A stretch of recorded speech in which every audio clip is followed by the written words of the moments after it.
কলকাতার আরজি করে আমাদের দিদি তিলোত্তমার ধর্ষণ এবং হত্যার 1টি বছর পার হয়েছে। অপরাধীরা কি আসলেই শাস্তি পেয়েছে? জাস্টিস কি হয়েছে? এটা গোটা বাংলা, গোটা ভারতবর্ষের মানুষ জানে। কন্যা সন্তানকে হারিয়ে যেই বাবা মা ৩৬৫ দিন পার করলেন, তাদের মন মানসিকতাটা একটু বোঝার চেষ্টা করুন। আরজিকর ঘটনার 1 বছর পর আজকে কলকাতায় একটি মিছিল ছিল, নবান্ন অভিযান। ডাক দিয়েছিলেন তিলোত্তমার বাবা মা। এই মিছিলকে সমর্থন করে বা কতটুকু যুক্তিযুক্ত, কতটুকু রাজনীতিকরণ করা হয়েছে এ প্রসঙ্গে আমি যাব না।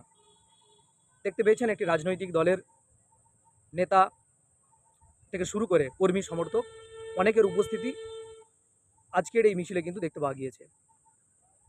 সে ব্যাপারে কোনো মন্তব্য, কোনো বক্তব্য রাখার অভিপ্রায় আমার নেই। কতটুকু রাজনীতিকরণ হয়েছে, কারা নেতৃত্ব দিয়েছে, কারা অগ্রভাগে ছিল, সেটা গোটা বাংলা দেখেছে। কিন্তু আমার কথা, আমার বক্তব্য একটি জায়গাতে, কন্যার সন্তান হারানো বাবা মাকে নিয়ে। যারা বলছেন যে একটি রাজনৈতিক দলের মদতে তারা কিছু উদ্দেশ্য প্রণোদিতভাবে কারো পাতা ফাঁদে পা দিয়ে তারা এই কাজটি করেছেন, তাদেরকে বলবো কতটুকু রাজনীতিকরণ হয়েছে আবারও বলছি, প্রত্যেকে জানি, প্রত্যেকে দেখছি। আমার বক্তব্য যে জায়গায় সেটা হলো মানবিকভাবে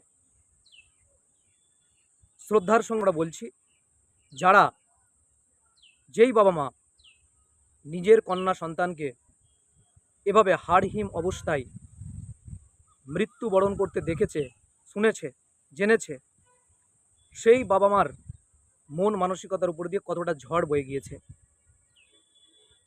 1টি বছর কেটে গেলেও যেহেতু তারা বিচার পাচ্ছেন না, তারা রাজপথে নামবেন, বিরুদ্ধচারণ করবেন। বিচার ব্যবস্থার প্রতি তাদের ক্ষোভ থাকতে পারে, আবেদন থাকতে পারে, নিবেদন থাকতে পারে।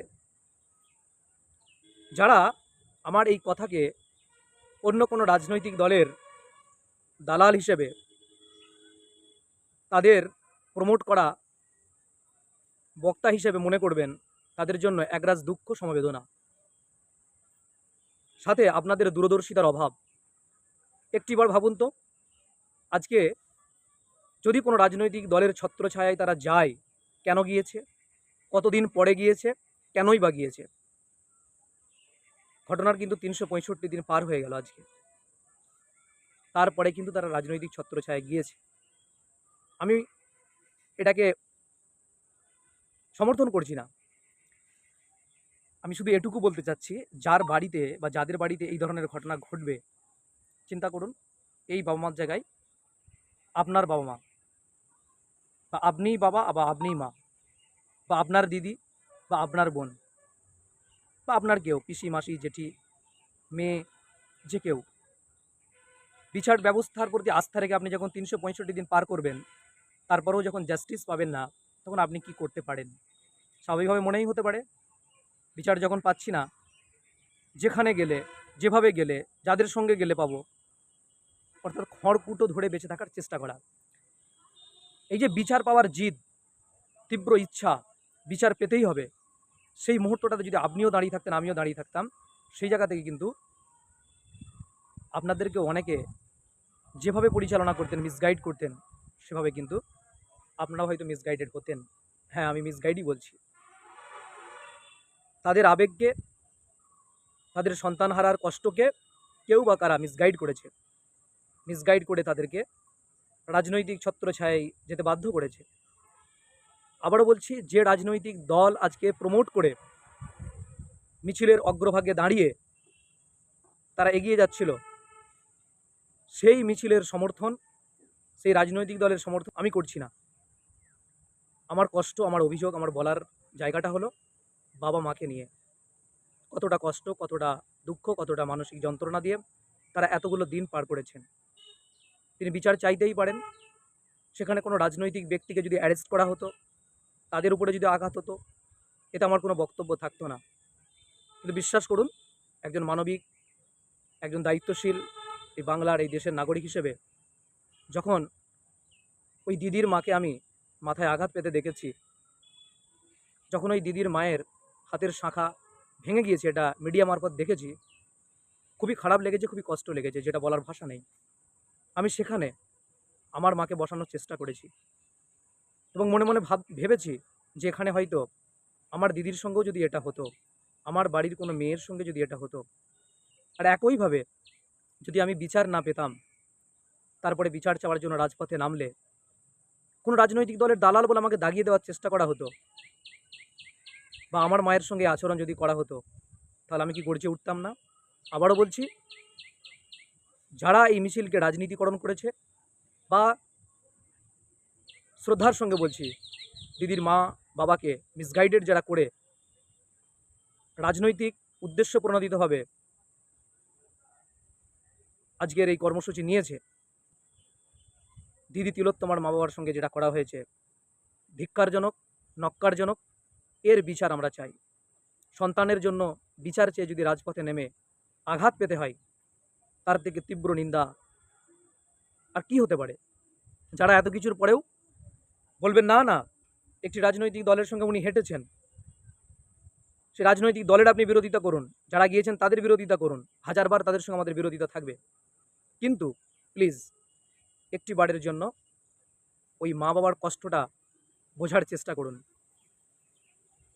কন্যাকে হারিয়ে 365 দিন পার করে গিয়েছে, তাদের মন মানসিকতা একটু পড়ার চেষ্টা করুন।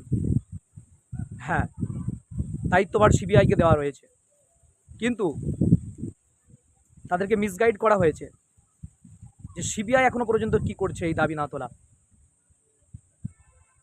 তাই বলবো প্রত্যেককে, রাজনীতির দিক থেকে চিন্তাভাবনা না করে একজন অসহায় কন্যাহারা মায়ের পাশে থাকুন, বাবার পাশে থাকুন।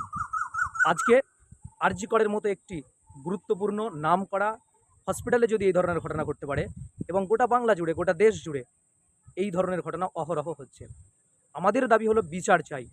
Justice for RG Kar, we want justice. এর বাইরে কিচ্ছু নয়। এর বাইরে তাদেরকে নিয়ে কেউ রাজনীতি করুক, মিসগাইড করুক, এটা চাই না। এটা দ্ব্যর্থহীন ভাষায় বললাম। আরও বলছি, যারা মনে করছেন কোনো একটি রাজনৈতিক দলের এজেন্ডা বাস্তবায়ন করার জন্য এই কথা, তাদেরকে আবারও বলবো, প্লিজ বোঝার চেষ্টা করুন এবং ওই জায়গায় নিজেকে রাখার চেষ্টা করুন। আজকের এই মিছিলে শুধু একটি রাজনৈতিক দল নয়, অনেক নাগরিক সমাজের অনেক মানুষও গিয়েছিলেন। তার সাথে নদিয়ায় যে ছোট্ট তামান্নার হত্যা করে দেওয়া হয়েছে তৃণমূল কংগ্রেসের জয় ঘোষণা হওয়ার পরে, উপনির্বাচনে ফল ঘোষণার পরে, সেই ছোট্ট তামান্নার বিচার চেয়ে অনেকে রাজপথে নেমেছে। আজকে তামান্নার বাবা মা তারাও কিন্তু সংহতি প্রকাশ করে কলকাতায় এসেছিলেন। তার মানে কি তামান্নার বাবা মাও আপনাদের কথা অনুযায়ী বিজেপির মিছিলে হাঁটলেন? না, তামান্নার বাবা মা তারাও সন্তান হারিয়েছে, তারা কষ্টটা বোঝে, তাই আর এক সন্তান হারা বাবা মার পাশে দাঁড়িয়েছেন। ঠিক আমারও জায়গাটা এরকমই। আমি মিছিলের অগ্রভাগে থাকা রাজনৈতিক দলটির সমর্থনে এই কথা বলছি না। আমারও সংহতি প্রকাশ, সমবেদনা প্রকাশ, সন্তানহারা বাবা মা রাস্তায় নেমেছেন, তাদের প্রতি যেখানে যেভাবে তারা নামবে তাদের প্রতি সংহতি থাকবে।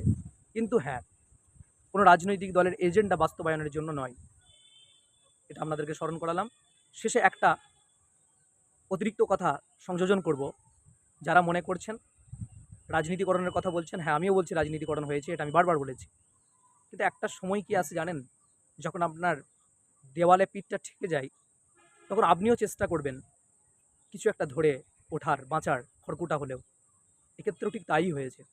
আবারও বলবো, তাদেরকে মিসগাইড করা হয়েছে এবং অতি দ্রুত আরজি করের যে ঘটনা, তার জাস্টিস, তার বিচার আমরা পাবো, এ কথা, এ দাবি রাখছি। আর একটা কথা কি জানেন, গণতন্ত্রে বিরোধীদের স্বর অনেক সময় এক হয়। তার মানে এই নয় যে একজন আরেকজনের পরিপূরক একই ভাষায় কথা বলছে।